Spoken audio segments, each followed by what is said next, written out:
Ang sulat ni Nena kay Neneng, Kabanata 18, ni Valeriano Hernandez Peña.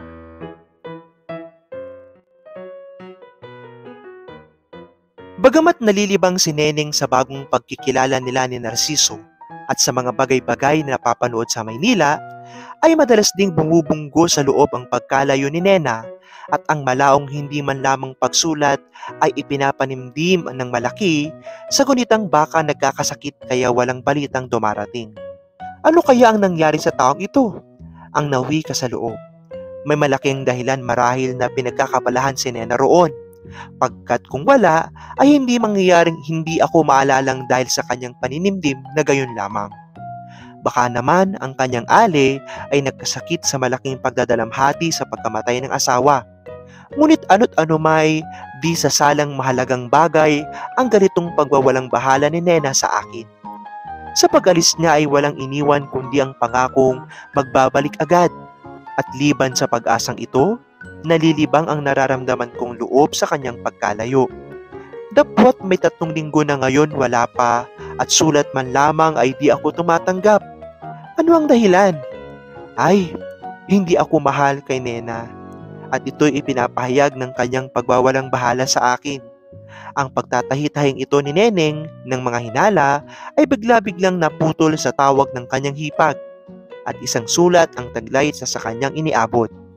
Sino ang may dala? Ang tanong. Aywan ko ba kung sinong lalaki iyon? Bakit madilim eh? Ang wari ko ba'y may sakbat na kalupi? Ah, kartero iyon. Ito't may selyo eh. At ang dugtong na sabing nagagalak. Ito'y sulat ni Nena marahil. At pagdakay binuksan, lumapit sa ilaw at pagkakita ng letra ay halos napasigaw. O di kay Nena nga. Sinabi ko na nga ba't ito'y ulat ni Nena eh.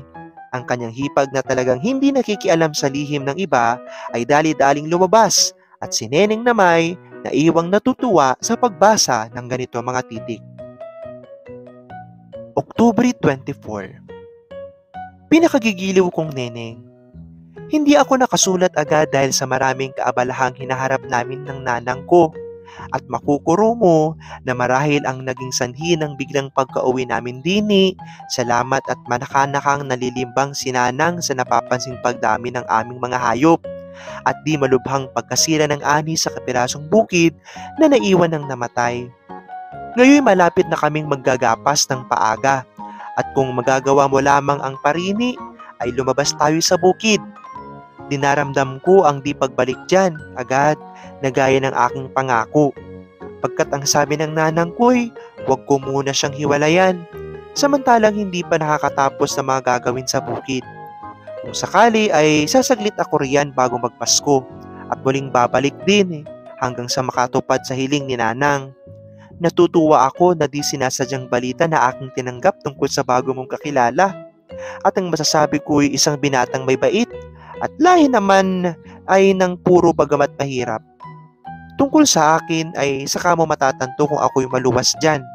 Ngayoy, bago ko pa lamang napapansin ang pahiwatig ng isang kataong dating batid mo marahil na talagang minamahal ko na gayon na lamang. Hindi ko nasasabihin sa iyo kung sino at mapanguhulo mo rin. Kung naalala mo ba yung panahon unang nating pagkilala, sukat nang maalam mong unti-unting nabibihag ang aking loob sa pag-amin ng isang tunay at wagas na pag-ibig na di pa nalalaang ipinamamalay. Bagay na di ko hinagaping tumubos sa dating matamis naming pagsasama.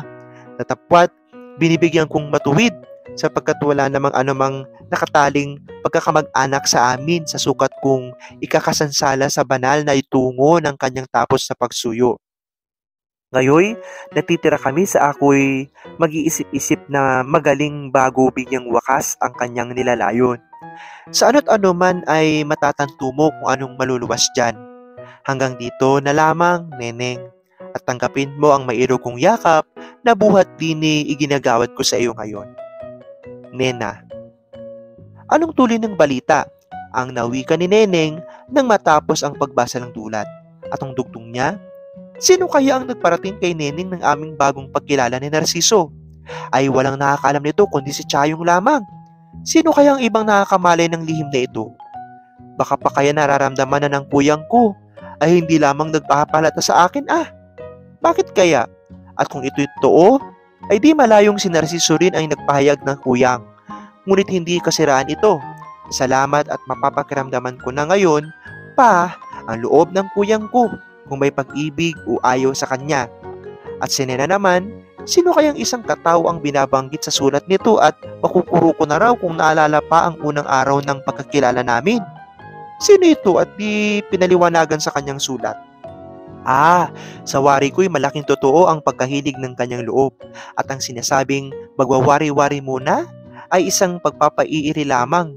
Ngunit hindi maikakait na ang puso niya ay may labis na pag-ayon sa pinag-uusig na hanggang ngayon pangingibig. Walang ano-ano'y nagmamadaling dumungaw ang ating binibini dahil sa narinig na isang nagpapatao sa lupa at ang halos kasunod na binigkas. Hintay ka at sasabihin ko at sumunod na ipiniwatig sa hipag na balubay namang sinagot na.